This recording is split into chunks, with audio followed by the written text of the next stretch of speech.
Good morning to all. आज का हमारा जो टॉपिक है वह रिप्रोडक्टिव सिस्टम से रिलेटेड है। रिप्रोडक्टिव सिस्टम में अपन ने उसका इंट्रोडक्शन, उसका क्लासिफिकेशन और उसके बाद में अपन ने मेल रिप्रोडक्टिव सिस्टम और फीमेल रिप्रोडक्टिव सिस्टम के बारे में स्टडी कर लिया था। अभी कुछ इस सिस्टम से रिलेटेड शॉर्ट नोट बनते हैं जो कई बार एग्जामिनेशन में पूछे जाते हैं, यानी 5 मार्क क्वेश्चन में पूछे जाते हैं। तो ये वीडियो आप लास्ट तक देखें तो आपको ये जो टॉपिक है, आज का जो टॉपिक अपना यूट्रस स्ट्रक्चर एंड फंक्शन पे, ये आपको यहीं पे समझ में आ जाएगा। तो जब भी कोई वीडियो अपलोड किया जाता है तो आप उसको पूरा देखें, वरना इस पर्टिकुलर वीडियो अपलोड करने का कोई भी मतलब नहीं निकलेगा, आपके लिए बेनिफिट ये नहीं रहेगा। सबसे पहले अपन बात करेंगे यूट्रस की।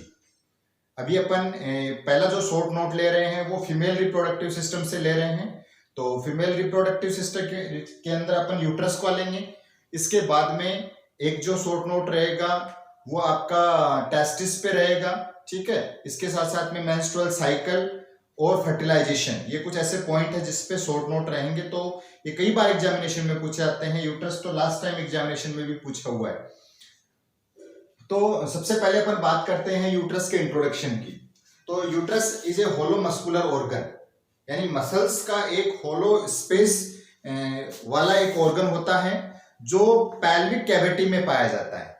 इसके साथ साथ में इसकी जो लोकेशन होती है वो आपका रेक्टम और ब्लैडर के बीच में होती है, यानी middle portion of the rectum and bladder में ये पाया जाता है। इसकी लंबाई जो होती है वो अराउंड 8 सेंटीमीटर इसकी लंबाई होती है।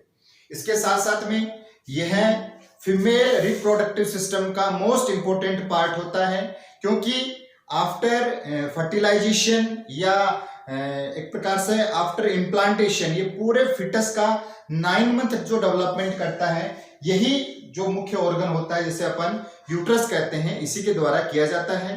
इसे कई बार वॉम्ब भी कहते हैं, तो इसका ये अल्टरनेटिव नेम होता है। तो कई बार एग्जामिनेशन में इस नेम से भी ये पूछा जा सकता है। वॉम्ब नेम की को आप एक्सप्लेन कीजिए तो थोड़ा सा कंफ्यूजन क्रिएट होता है अपने अंदर की अपने से कौन सी चीज पूछी गई है। अब अपन बात करेंगे यूट्रस की। तो जैसा कि मैंने आपको बताया, यूट्रस एक होलो मस्कुलर ऑर्गन होता है। 8 सेंटीमीटर इसकी जो लेंथ होती है वो होती है। इसके बाद में इसके कुछ पार्ट्स होते हैं। तो पार्ट्स की जहां तक अपन बात करें तो सबसे मेन जो पार्ट्स होते हैं उनके अंदर सर्विक्स, एस्थमस और फंडस, ये 3 पार्ट होते हैं। फंडस को अपन कॉर्पस भी कहते हैं। तो ये 3 इसके मेन पार्ट होते हैं, यानी ये 3 इसके पार्ट हो गए। ये स्टार्टिंग पार्ट हो गया, ये मिडिल पार्ट हो गया और ये एंडिंग पार्ट हो गया, ठीक है। सबसे पहली बात करेंगे अपन सर्विक्स की। तो सर्विक्स जो होता है वो स्टार्टिंग ओपनिंग होती है एक प्रकार से, या स्टार्टिंग पोर्शन होता है यूट्रस का, जो कनेक्टेड रहता है विद द वेजाइना, यानी वेजाइना से एक प्रकार से कनेक्ट रहने का कार्य करता है सर्विक्स। फर्स्ट जो पार्ट होता है जहां से जो भी स्पर्म है वो एंटर करते हैं, या अपन ये बोल सकते हैं जो डिलीवर्ड जो बेबी होता है वो एक प्रकार से एक्सप्लेन होता है, बाहर ड्रेन आउट होता है। तो ये पर्टिकुलर जो पोर्शन होता है ये सर्विक्स का होता है। इसके बाद में ये जो मिडिल पोर्शन जो रहता है ये अराउंड 1 सेंटीमीटर इसकी जो लेंथ होती है और थोड़ा सा नैरो एरिया होता है। और ये जो एरिया पर्टिकुलर जो एरिया होता है ये एरिया कनेक्ट करता है सर्विक्स को और फंडस को या कॉर्पस को कनेक्ट करने का कार्य करता है। इसे अपन एस्थमस कहते हैं। और यही जो पोर्शन होता है वो बॉडी ऑफ द यूट्रस भी कहलाता है, यानी ये particular part body of uterus होता है, क्योंकि फिटस का जो डेवलपमेंट होता है वो इसी पर्टिकुलर एरिया के अंदर होता है। यहां पर 2 ओरिफिस होते हैं। स्टार्टिंग का जो पोर्शन होता है जो नियर टू सर्विक्स होता है उसे अपन एक्सटर्नल ओरिफिस कहते हैं, यानी ये एंडिंग पोर्शन होता है, यानी एक्सटर्नल जो पोर्शन होता है वहां से कनेक्टेड रहता है, तो इसे एक्सटर्नल ओरिफिस कहते हैं। और जो मिडिल में जो होता है उसे अपन इंटरनल ओरिफिस कहते हैं। साथ साथ में बॉडी ऑफ द यूट्रस को अपन यूटेराइन कैविटी भी कहते हैं, यानी जो ऐसी कैविटी जिसमें जो भी आपका फिटस है उसका कंप्लीट डेवलपमेंट होता है, 9 मंथ का जो भी गैस्ट्रेशनल जो रहता है वो कंप्लीट इसके अंदर होता है। उसके बाद में नेक्स्ट जो पोर्शन होता है फंडस का, जो एक प्रकार से अपन इसको बेस ऑफ द यूट्रस भी कहते हैं। तो इसका मुख्य कार्य एक प्रकार से जो भी फैलोपियन ट्यूब्स हैं उनको कनेक्शन करने का होता है, और ये ट्रायंगुलर शेप्ड स्ट्रक्चर होती है, यानी ट्रायंगुलर शेप्ड स्ट्रक्चर होती है जिसे अपन फंडस कॉर्पस कहते हैं, और यह बेस ऑफ द यूट्रस भी कहलाता है। इसके बाद में अपन बात करते हैं layers of the uterus. Uterus की कौन कौन सी लेयर होती हैं? तो यूट्रस की मुख्य रूप से 3 लेयर होती हैं। आपको तीनों लेयर के नाम आपको दिखाई दे रहे हैं, और लेयर भी आपको डिफरेंशिएट करती हुई दिखाई दे रही हैं। ये मोस्ट इनर लेयर है, ये मिडिल लेयर है, और ये एक्सटर्नल लेयर है। ठीक है, मिडिल लेयर जो होती है वो थोड़ी सी थिक होती है, क्योंकि जो मिडिल जो भी डिलीवरी की कंडीशन है, या एक प्रकार से अपन ये बोले कि यूट्रस का जो फैलना है, उसका कॉन्ट्रैक्शन है, लेबर के दौरान जो कॉन्ट्रैक्शन क्रिएट होते हैं यूट्रस के अंदर, वो सब इसी मेन मिडिल लेयर का एक इंपॉर्टेंट रोल होता है।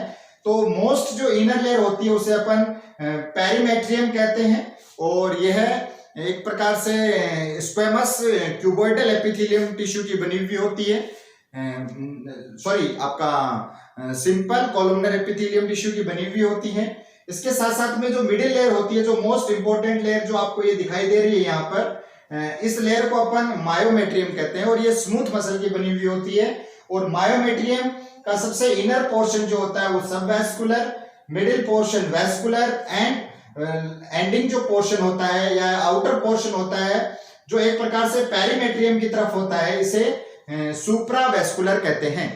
आपका वैस्कुलर जो लेयर होती है ये एक इंपॉर्टेंट रोल प्ले करती है ड्यूरिंग डिलीवरी। डिलीवरी के दौरान इसी लेयर का मुख्य रोल होता है।